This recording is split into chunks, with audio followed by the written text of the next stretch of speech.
একটু গাঢ় করে টানটা দাও, 2-3টা লেয়ার দাও।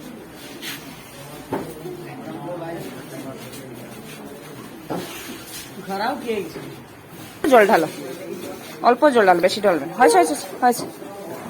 হ্যাঁ, এখন এটাকে ডিপ করো। দেখবে লাইনটা যাতে জলের লেয়ার উপরে থাকে। ডুবাও।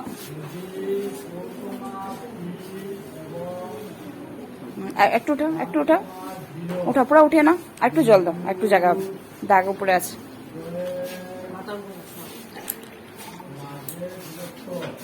দেখবে লাইনটা এত ডুবে না। ছেড়ে দাও, এটাকে সোজা করে রাখার চেষ্টা করো।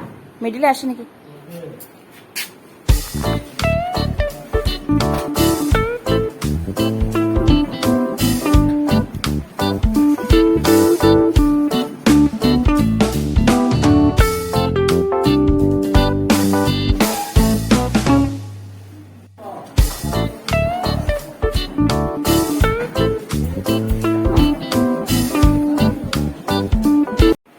আচ্ছা, তোমাদের এটার মধ্যে প্রথমে এই পেপারটার নাম কি বলো তো? Filter paper madam. Filter paper. এখানে কি দিয়ে তোমরা টান দিয়েছিলে? Black sketch pen.